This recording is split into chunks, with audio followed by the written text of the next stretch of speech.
দড়ি দেখিস না রিকশাওয়ালা ছোট লোক কোথাকার ভাবেন আপনি অসহায় লোকটাকে এভাবে মারতেছেন কিসের জন্য? হ্যাঁ এই ছোট লোকের বাচ্চা ও রিকশা আমার গাড়ির সাথে লাগায় আমার গাড়ির রং উঠাই ফেলছে মারবো না তো কি করব আদর করব আপনার চোখ নেই, আপনার ড্রাইভারের চোখ নেই, সে ঠিকমতো ব্রেক করতে পারলো না গাড়িটা।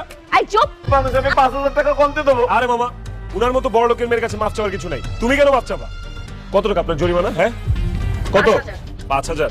শোনো বাবা, যার কেউ নাই তার আল্লাহ আছে, বুঝছো? 3 4 এই যে 5 ধরেন আপনার 5,000 টাকা। হোয়াট আমি ক্ষতিপূরণ দিব মানে হলো আপনি রিকশাওয়ালা মামাকে যতগুলো থাপ্পড় মারছেন রিকশাওয়ালা মামাও ঠিক ততগুলো থাপ্পড় আপনাকে থাপ্পড় মারো। তবে আমি মানুষের সম্মান করতে পারি, আমি এই মেয়ে মানুষের গায়ে হাত দিতে পারবো না। তবে উনি যদি কান ধরে উঠবেশ করে আর আমার কাছে মাপ চাই তাহলে আমি আমাকে কান ধরে উঠবোস করতে বলতেছিস অবশ্যই আপনি কান ধরে উঠবোস করবেন এবং রিকশাওয়ালা মামার কাছে মাফ চাইবেন। ইউ